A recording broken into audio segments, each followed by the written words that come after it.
Yeah, businesses and locals tell us this extra security is needed along that stretch of downtown that's overrun by the homeless and drugs. Tourists don't go there. Don't walk on 3rd Avenue. It's not safe. That's Alexa Bear, urging people to stay away from the same street where she manages Victrola Coffee Roasters. What a conundrum we have here. She's telling people to stay away from the road that her business is on. It's not safe. I bet this woman dreamed of having the local news come to her business, so she could, use it as an opportunity to plug her business and get, let everyone in the area know about her business. Fortunately, she's got to tell them that don't come down here where my business is at. It's not safe. Lord, Lord, Lord. And I guarantee you, this is Seattle. I'm telling you, man, a lot of times, a lot of you people in the chat, it's funny because y'all say, how do you know this person's a liberal? You're just assuming that that person is a liberal. I'm 8,000 videos in. I mean, you gotta understand, man. I've done a lot of videos, Jack, on this topic since 2017. The beginning of 2017. Multiple channels all over.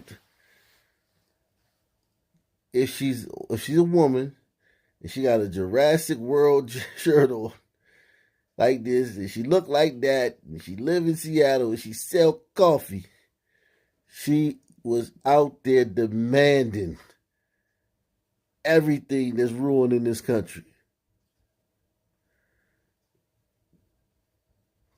During 2020 and 2021. And now she's having buyer's remorse. But don't get in my conversation. How you know this is a liberal? This is a liberal. Bleeding heart liberal. The type of liberal that if you overheard a conversation with her and another liberal, you'd have to get up and leave. If you were on a moving train, you would jump off the moving train. If she was, not have a sign seating on trains. If her and another liberal in the seats across from you in front of you talking about politics, you would jump off of that moving train. That's how annoying it would be. Tourists don't go there. Don't walk on 3rd Avenue. It's not safe. That's Alexa Bear, urging people to stay away from the same street where she manages Victrola Coffee Roasters. She says she sees crime driven by the homeless and drugs that others agree you can't miss on 3rd Avenue between Stewart and Union. There was a shooting a couple of weeks ago. All these people are going into the businesses and stealing from them, and the police hardly ever come around. To help, the Downtown Seattle Association is paying unarmed guards from the private security firm Iron and Oak.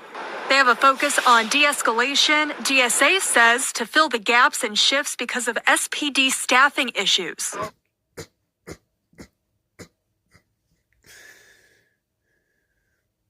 This was too easy, man. It's too easy. It's too easy. God.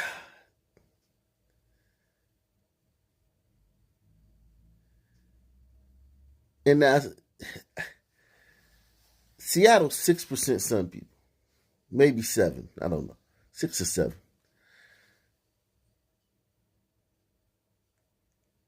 I thought y'all was smarter than this. I thought you glacier gliders were smarter than this, man. I really did, man. I'm not even gonna lie, man.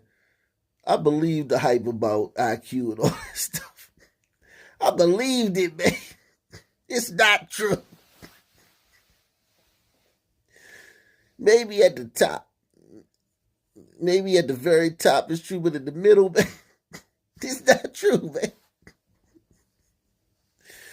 It's not true, man, because we tricked y'all, man. Y'all believed us there that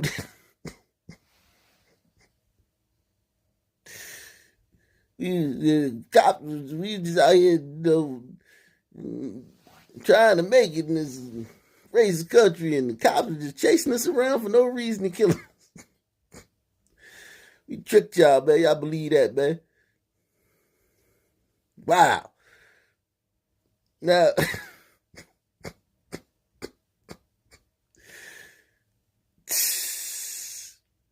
now y'all are. I'm sorry, y'all.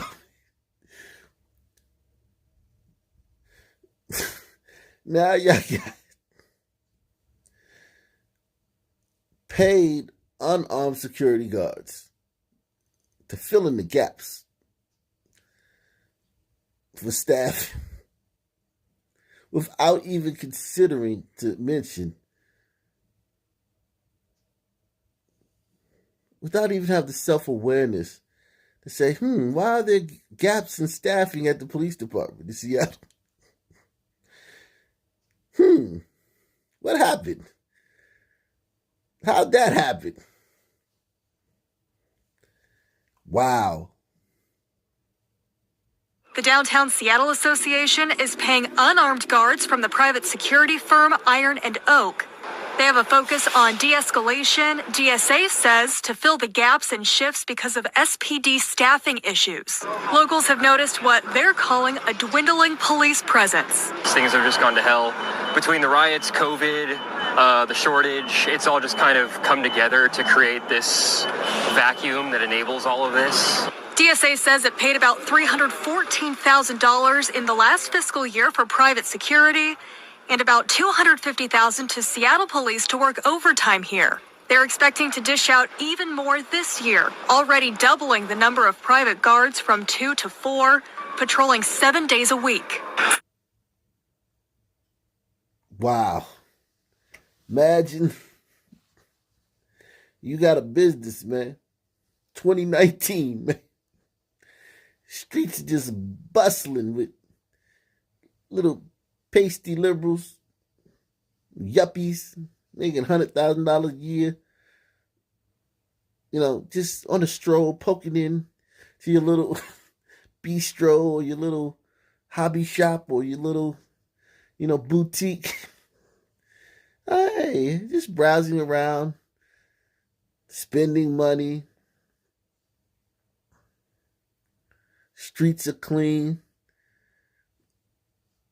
And then a guy in Minneapolis, a career criminal with a long record of violent, heinous crimes. Guy's been in the penitentiary for half his adult life. Uses a counterfeit 20 twice in the same store, threatens the clerk, bodily harm on the clerk, and then the cops show up, and you know the rest. And because that happened in Minneapolis, that street that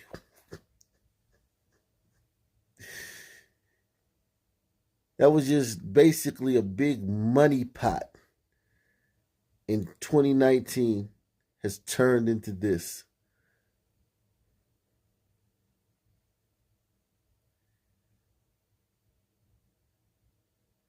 And you asked for this. That's the worst part, man. If this just befallen them, that would be one thing. They demanded this. Yeah. Patrolling 7 days a week.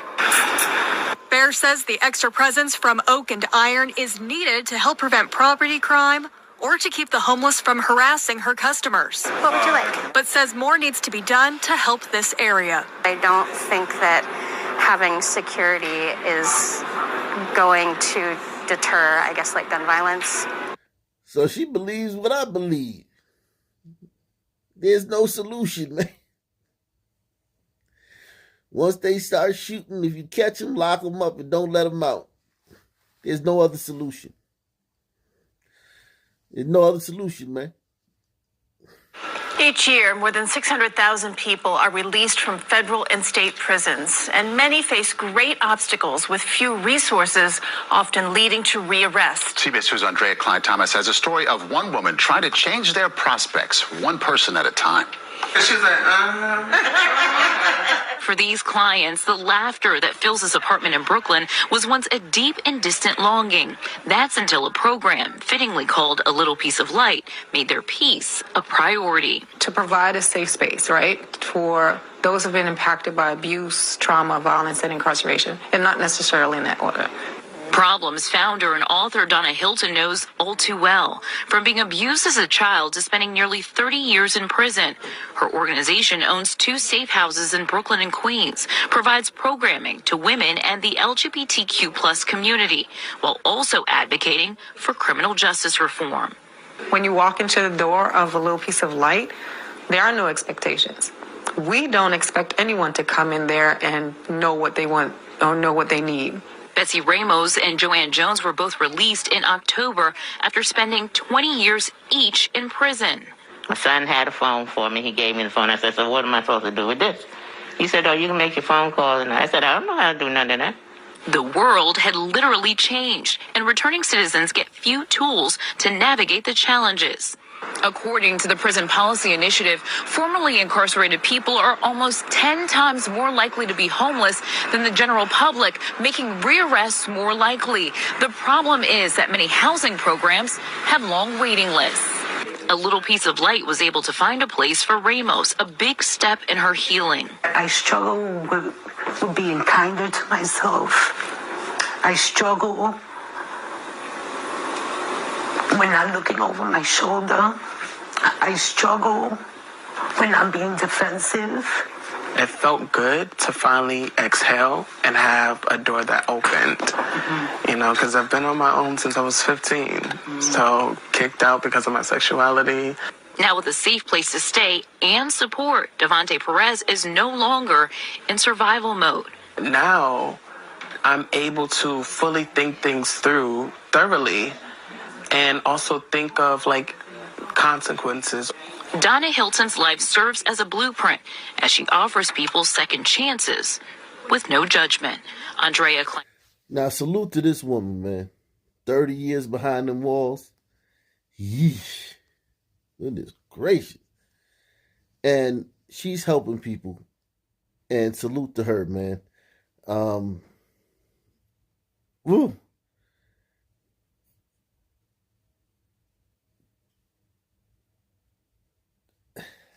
I would say normally, I feel that, you know, because no good deed goes unpunished in the stand. I would feel like, oh my God, they're going to kill this lady. Somebody's going to have a, you know, spaz out one day and kill her and then say, oh, voices told me to kill her and all this crap. But she from the same element as they are. She living with them in the place. Salute to her, man. So she from the same element. Salute to her, man. She ain't sending these people to go live with other, you know, go live in other people's neighborhoods. Those people live with her. And they seem like pretty decent people, man. But I got to do more research on the homelessness and incarceration thing. Because, yeah, don't get me wrong. What they saying is right. But if you push somebody on the train, you know that's wrong whether you got a house or not. You know it's wrong to put somebody on the tracks in front of a train. You know it's wrong to knock out a 70-year-old lady in the middle of Times Square and just walk off like nothing happened. You know that's wrong. So I just, some of the things, if they were just stealing, like AOC said, loaves of bread out the store, I'd be like, all right.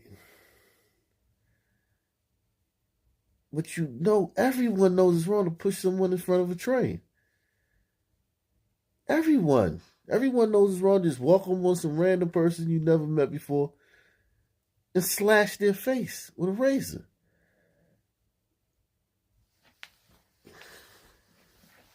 Like, everyone knows these things are wrong, and that's why, you know, I salute this lady. She living with these people. Salute to her. It's just tough with the whole homeless, mental health, and all that. It's tough, man. It's a tough one, man.